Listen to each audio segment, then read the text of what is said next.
the broken hearted. Welcome to the show. Top Texas prospects. We got LL. Hey, y'all. We got Mark Henry. How's it going? Special guest Ron Murray from K104. Ron Murray, K104, Mr. High School Holla. Thank you so much for having me this evening. And we have my guys, my brothers, Coach Jade Duffey and Coach JJ from Goon Squad. Goon All Squad, right. what's going on, Coach Duffey? Yeah. Happy to be here. Yeah, okay. So, we're going to kick it off, and I'm going to throw it over to Mark and let Mark start it off. All right, appreciate it, Matt. Coach Duffey, great to talk to you again. I was really impressed with your team when I saw you guys at the initial pylon event in January. And one guy that stood out to me at the time, and I've seen his stock rise over the last few months, is cornerback Deshaun Gaddy of Arlington Lamar. Just talk about his game, his length. I mean, he's a big corner, and he backs it up. Just talk about D. Gaddy for a minute. Okay, absolutely, man. Deshaun Gaddy, he's a long, physical kid out of Arlington Lamar. He's a youngster too. He's only 16 years old, believe it or not. He has a lot of offers. He started blowing up right around the springtime. That's when he came into his own. A lot of schools recognized his ability that, we seen for day one. I seen that kid playing throughout the season, and I knew that was a cornerback we needed on our team, and he has not disappointed ever since then. Great personality. He picks everybody up. He never gets down. Even if he happens to give up a play, he has a short memory. And, any school that gets him will be lucky. All right, Coach, I agree with that assessment because, like I said before, he backs it up and he brings the heat. Also, I saw that you guys picked up Miles Slusher from Broken Arrow. This is one of the top young corners, I think, in the Southwest. He's gaining momentum, too. Yeah. I met him out at a Clay Mack skills event in Dallas. Talk about Miles Slusher's game also. Oh, my gosh, man. Miles actually played with us for the first time this weekend at the Pylon National Championships out in Atlanta. And I'll tell you what, man, this kid right here is special. He's a 2020. He's young, believe it or not, but he plays like he's a senior right now. There was one play during the pylon where he was backed up about 5 yards, and before I knew it, he shot up and jammed the receiver real nice, took him off his route, and completely took him out of the play. It was amazing. It was one of those things when you see it and you say, you know what, that's next level. Like, that's next level right there. So, yeah, I mean, Miles Slusher, he's a beast, true goon right there for sure. All right, well, appreciate it, Coach. Now I'm going to direct this next question at you, Coach JJ. Coach JJ, you're an offensive coordinator for the Goon Squad. Talk about your offense that you're running with you guys over at Goon Squad, how it translates to the modern-day high school game, the spread offenses, the up-tempo offenses, and how it translates to the guys' game when they go back to their high schools. I get a lot of inspiration from watching highlight tapes, and I try and steal as much as I can from anywhere I can. And I started off, whenever I started doing this, I wanted to keep it as close to tackle football as possible because I know that's what the kids need. I know that's how it's going to make them better under the lights on Friday nights. But yet at the same time, if you do want to be successful in this game, if you want to compete with the best, you do have to make some flag football into it. This is a different game. This is a different beast than tackle football is. So I do love the spread offenses, and I really steal a lot from it. I love to go four by one. A lot of teams don't do that, and a lot of teams don't practice against it on defense. So I really just kind of love catching defenses off guard and really making it a chess game out there and knowing that I love pylon because you get to jam. And just from an offensive standpoint, it really messes with receivers and slows the game down, and it knocks off timing. And so I like to, do some motions and mix it up and run a lot of whip routes and crossers and and it's fun. I like being challenged across all different levels, and I actually like that different circuits have different rules, so I even have to change my play calling depending on what tournament we're playing in. All right. And my last question will be for Coach Duffey. Give us a little insight on the training, the background, the what you guys are doing with these guys on an individual and as a team to prepare them going into their seasons, because 707 is like up-tempo, fast-break basketball, but on a football field. And just shed a little light on the training that you guys also do with your kids. Okay, gotcha. Yes, sir. So our program goes from, young all the way to the big boys. We've got 13 all the way to 18-year-olds. So we have 14U, we have 15U, and we have 18U. Throughout our program, we have practice scheduled every single week. All our kids get the best training. Our defensive coordinator on our 18U team is actually one of the best trainers in the nation. His name is Christian White, a.k.a. Flight. All the kids know him. All the kids love him. He's one of the top footwork DB specialists in America. So that's a blessing to have somebody like that within our camp that can share all the knowledge he has with our players on both sides of the ball. I mean, when you have someone like Flight, it's a special situation. You know what I mean? Because kids can train, they can go do things in the summer, but it's nothing like having extra tools to be able to say, okay, well, I'm working on my game from let's see, we start in January, we end in July. So once a week, once football's over, these kids are sharpening their tools. They're working on their routes. They're working on their defensive coverages, their mind, situational. They play 2 tournaments a month, practice every week. I mean, you add that up. Once football season comes, the training part takes over, and you can tell in the fall who's been working and who's been playing Fortnite. You know what I mean? Right. Well, I appreciate your time. I'll toss it back to Matt. Yes, sir. That was really awesome, Coach, to hear all of that. I was gonna go ahead and turn this over to Ron Murray from K104. Hey, what's going on, Coach? This is a question for Coach Duffey and Coach JJ. Just looking at your roster, of course, I see guys from the Metroplex, but also a few guys from Oklahoma and even a guy from Central Texas.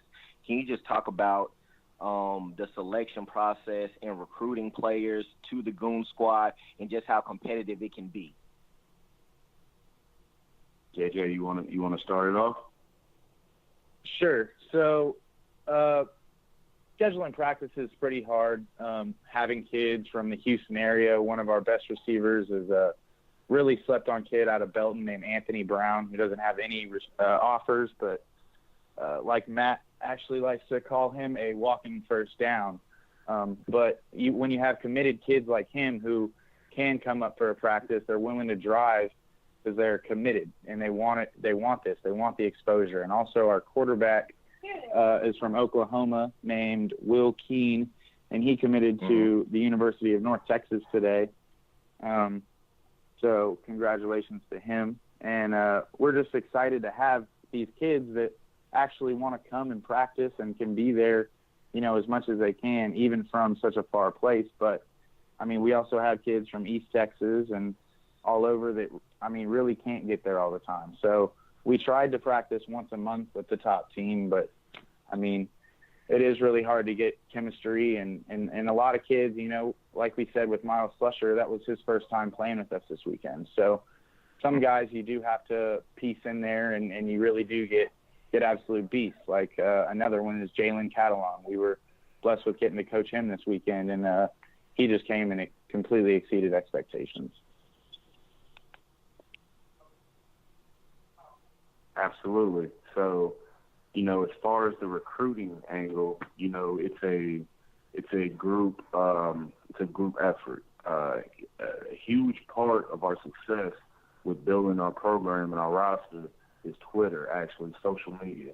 That's how we reach out to a lot of our kids. That's how the kids reach out to us. You know what I mean? So that helps out a lot. It's huge because, especially on Twitter, all the kids post their huddle accounts on Twitter. So that allows us to watch film really dissect and figure out if this kid will be a fit for us.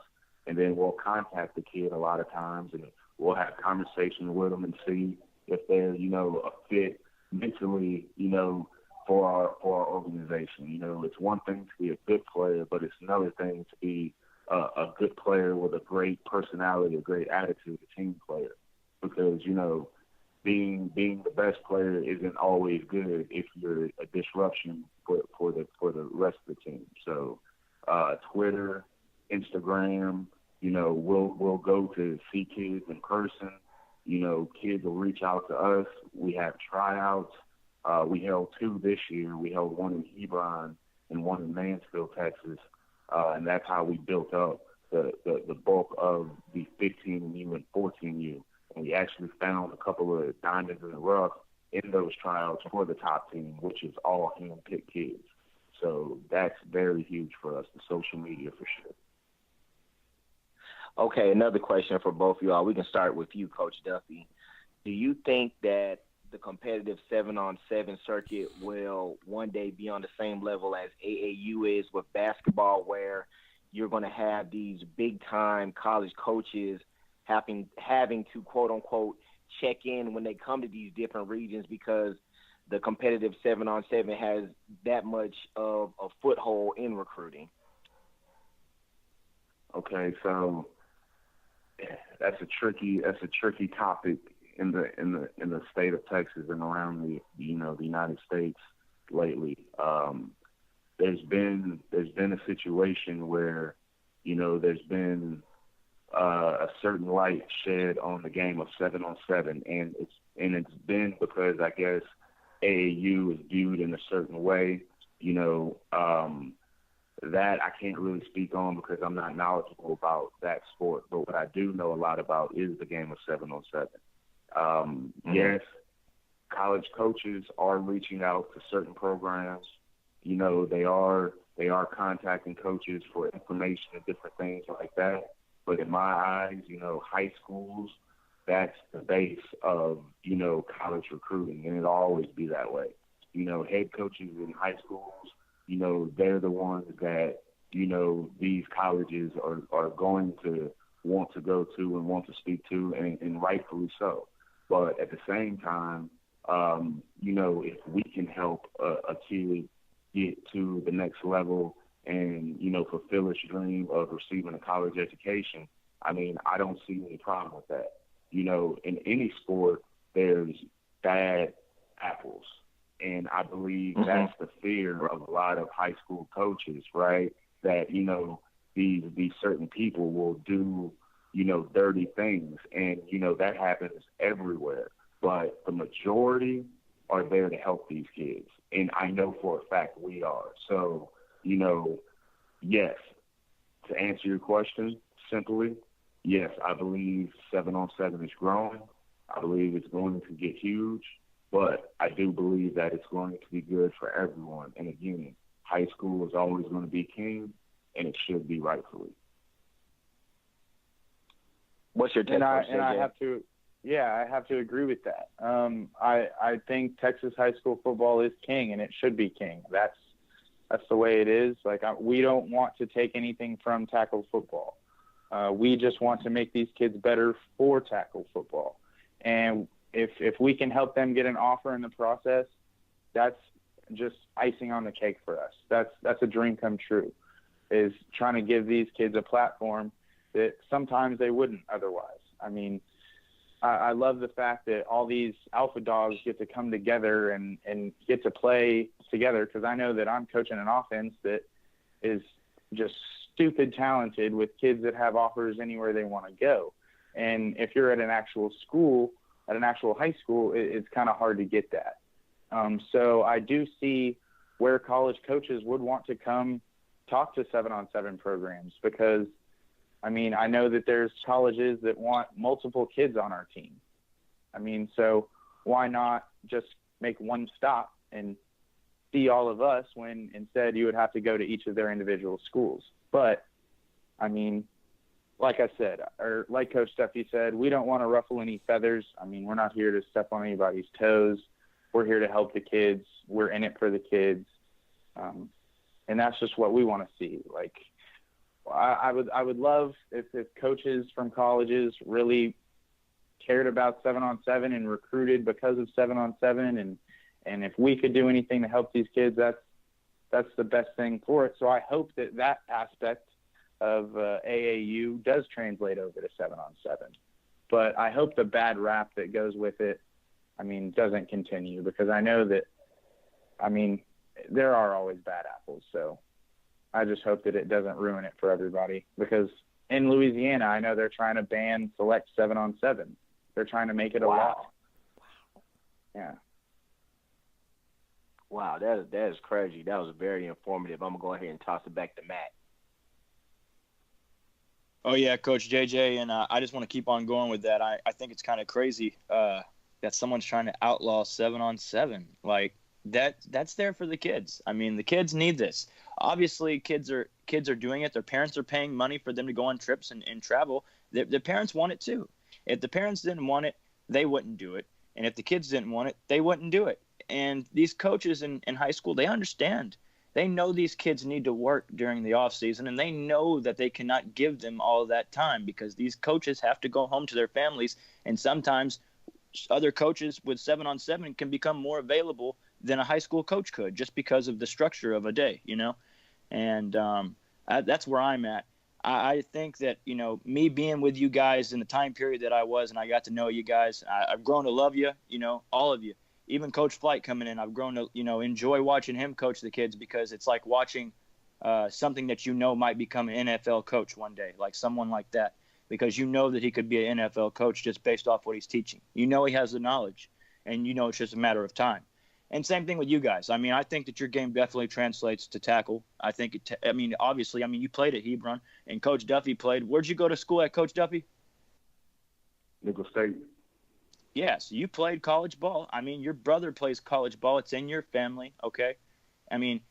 We all love football. We all want to contribute to the sport of football, and there needs to be a middle ground. I can also say in the future, I can definitely see there being some 7-on-7 on TV, like competitively, like maybe even college or pro. Who knows? Who knows? The sky is the limit. Who says there can't be? With all the brain traumatic things that come with concussions, I know people don't want to take away tackle football because they love the aggression. It's so exciting to see people get hit. But what if one day there was none of that and it was just 7-on-7? I'll play devil's advocate with you, JJ. What do you think about that? I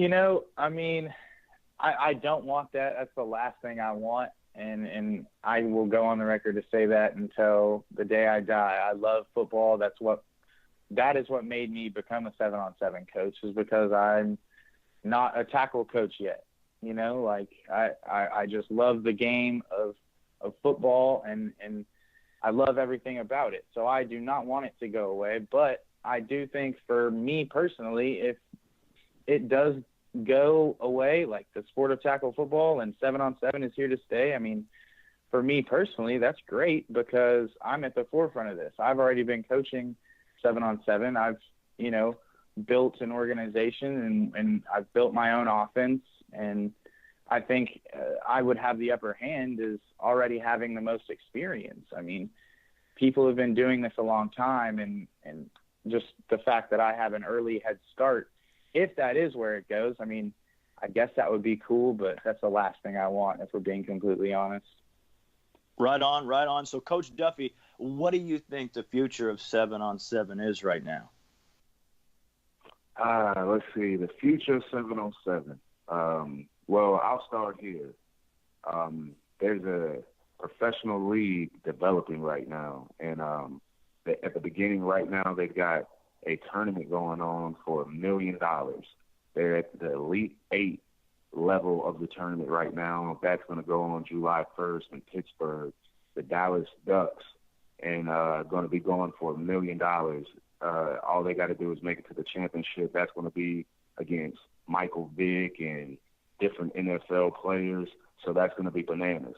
But my point is, if they're playing for $1 million right now for 7-on-7, of course there's going to be more that comes after that. And, that's just a development of something that's going to be so special and great for kids that may not be big enough to play 11-man football. You know, like JJ mentioned, you know, hey, we love 11-man football. You know, my little brother is a star quarterback at Texas Tech right now. So I hope he has a future that he can play until he's 40-something years old like Tom Brady, you know. So, you know, I hope football stays around forever. But I am proud to say that there's going to be a different avenue for the kids that may not make it in 11-man. You know, everyone doesn't make it to the NFL, or everyone's not big enough, or, you know, may not get recruited because they're not 6'4", 230 pounds, and things like that. You know, what about those kids? They need something to do. They need a way to be a professional, to have ambitions of, you know, being able to provide for their families one day, playing a sport they love. So, yeah, that's where I think it's going, and I'm very grateful and blessed to be a part of it at the forefront, just like JJ mentioned. It's beautiful. We're here now. You know, we're going to be here for a long time, and it's a blessing. I'm grateful, very grateful. Well, nobody can tell me that playing 7-on-7 isn't a skill or a talent when you're doing what you're doing on that field. There's 50 yards that you have to stay in between, in bounds, and you have to run to go get first downs. I mean, it's fast. It's boom, boom. It's not even 1, 2, 3. Right. It's boom, boom. And as soon as that happens, it's so exciting. I mean, I think this is relative to semi-pro. This is relative to arena football. Yeah. This is relative to AAU mixed with some big three, what Ice Cube created, because the big three out there, that's a spinoff of 5-man basketball, but it's 3-on-3, and this is 7-on-7. Hey, what do you think about that, Coach? And it's 7 defenders. It's 7 defenders and 5 wide receivers. Mm-hmm. That's not easy. At all. Coach JJ, what do you think about that? I mean, I just like to I love the challenge. Yeah, I feel that 7-on-7 helps people become faster. I feel that it helps with their routes, and I feel it helps with DBs on reading quarterbacks and reading routes. And when you see it, we'll see it. Okay, let's just look back on the pylon and the event that you guys just went to out in Atlanta at the Mercedes-Benz Arena Stadium, I believe it is, where the Atlanta Falcons play. You guys got to go play there, and the talent that you saw and the talent that you played against and the talent that was on your team, do you think that they're all going to be balling out in October and November, Coach Duffey? Oh, my gosh, absolutely, man. You can just Google them, as the kids like to say. I mean, it's 4 stars, 5 stars. There's guys that have already proven from a young age that they're going to ball. And like I mentioned before, it's simply because they worked. I mean, all summer long, these kids are working. They've been doing that since they were young, and it's just they have a different avenue to do the same thing and compete against the best in the world. I mean, you tell me, if you have an opportunity to choose your profession, okay, and you can all summer long, you can go with the best to do what you do in the world, right? And you go back to your office or your whatever job situation you have, you're going to do better than everyone else in that situation that hasn't left that area, hasn't done anything new. You know, iron sharpens iron. That's a true statement. I truly believe that. And so, yes, not only will they do good, they will do better than anyone else that hasn't been working like they have. And that's a fact.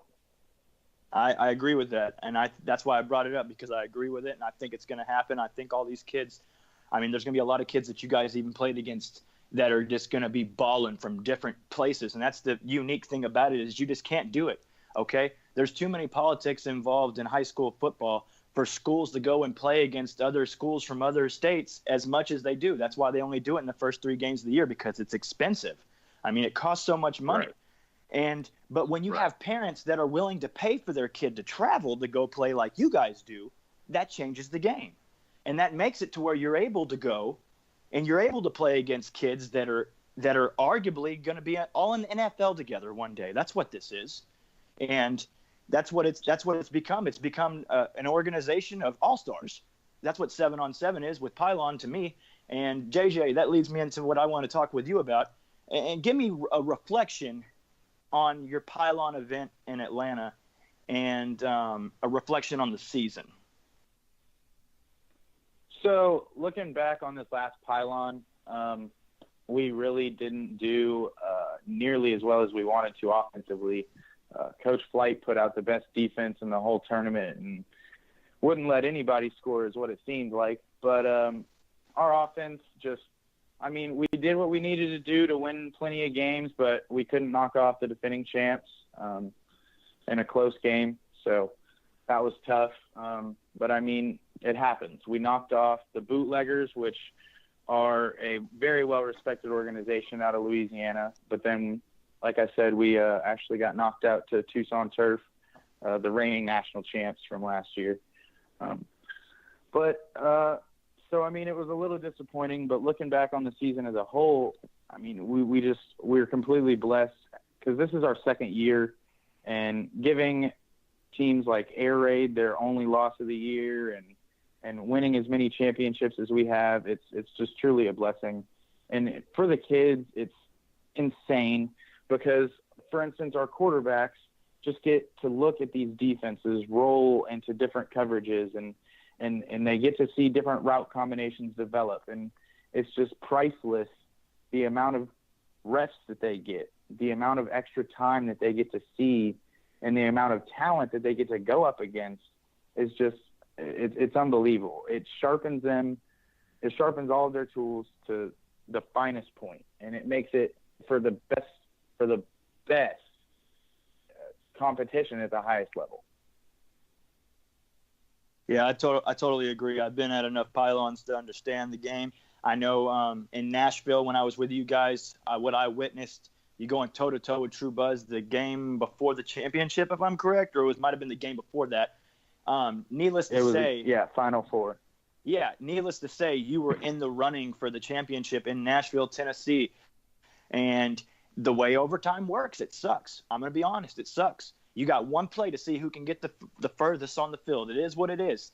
And we didn't get far enough. And I'll say we because I was there. I was there, I was with you guys. We were there. I was crying. I was sad too. I felt like I just lost, one of the biggest games of my life because that's how special it felt, and that's what I'm reminiscing on right there. And, you talk about the walking first down, Anthony Brown. This kid needs an offer, and there's a lot of kids on your team that needed offers a couple months ago, and they got them now. Do you want to talk about the timing of the offers and how they all came, Coach Duffey, and how it all worked? Well, yeah. Well, let me start off with that Tennessee heartbreaker, man, that you mentioned.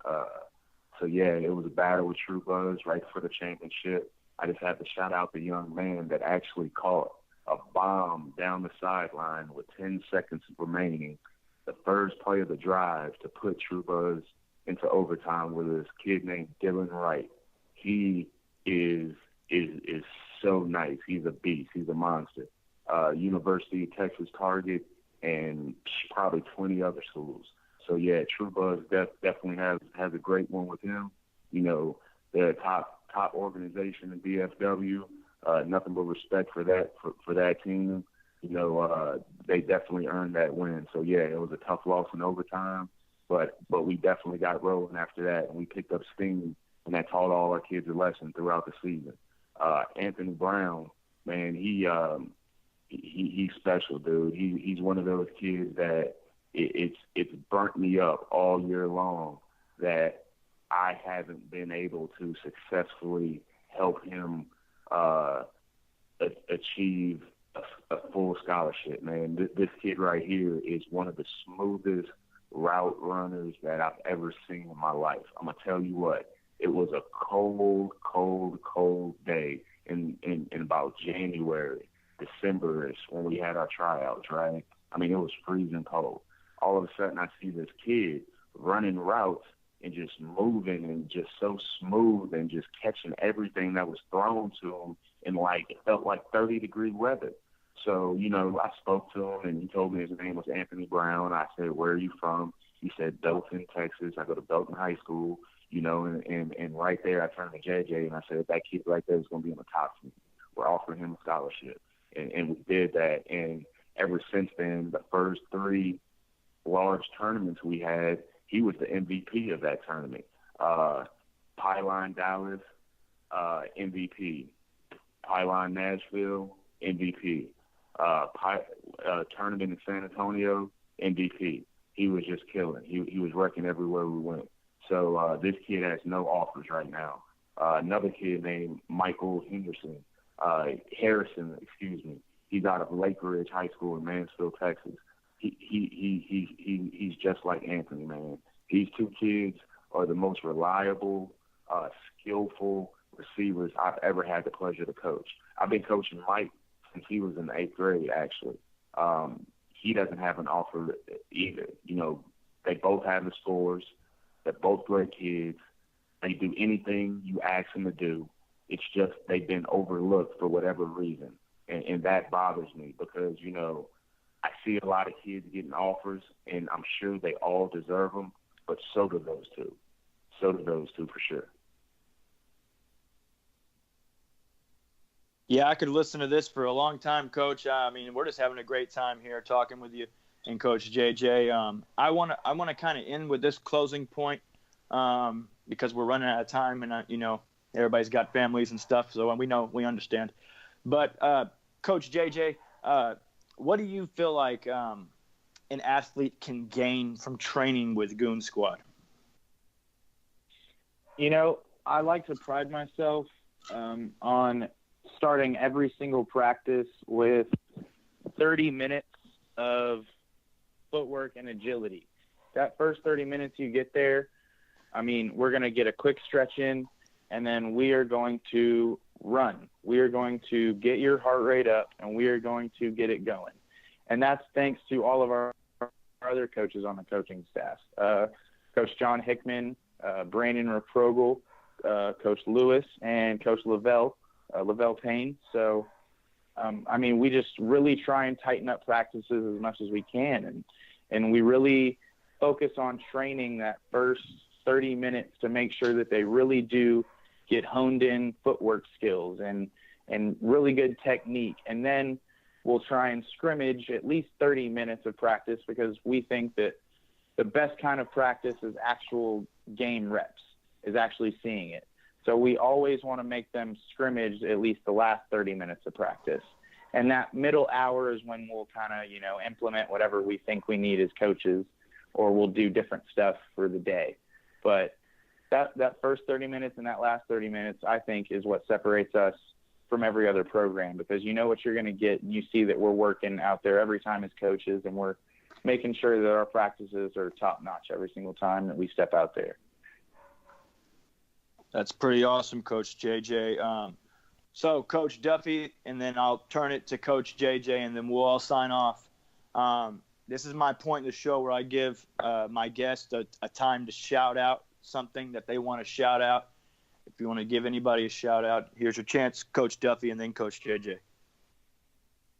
Man, I just want to give a shout out to the whole Goon Squad organization, all the parents, all the kids, all our fans, everybody that, you know, supported us throughout these last 2 years. You know, next year we got something for you, a big surprise. Can't tell you yet, but believe me, when it comes, it's going to be huge. I promise you that.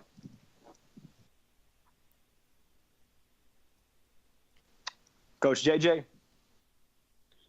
Yes, absolutely. I also want to thank the parents of the Goon Squad organization and the kids for actually coming out. You know, without them, we wouldn't be anything. And I want to thank, you know, the other coaches in the Goon Squad organization for being part of my support staff. And without them, I don't know where we'd be. I know that they all pull their own weight and make it, you know, what it is. And I want to thank you also, Matt, for everything that you did for us. And I also want to thank my parents and my girlfriend for keeping me calm and supporting me and giving me everything I can to be able to live my dream and run this organization the best I can. Yeah, those are all great things, man, and those are as well appreciated by me as well. I love you guys like family, and I enjoy being able to interview you now after getting to know you guys from being with you in my time period that I was. And I stepped away because I wanted to just follow my dreams too. You know, I just wanted to focus on my media and have my own show and I have it with LL and Mark, and we get to bring on cool people like Ron Murray from K104 and Brian Gossett from the Star Telegram.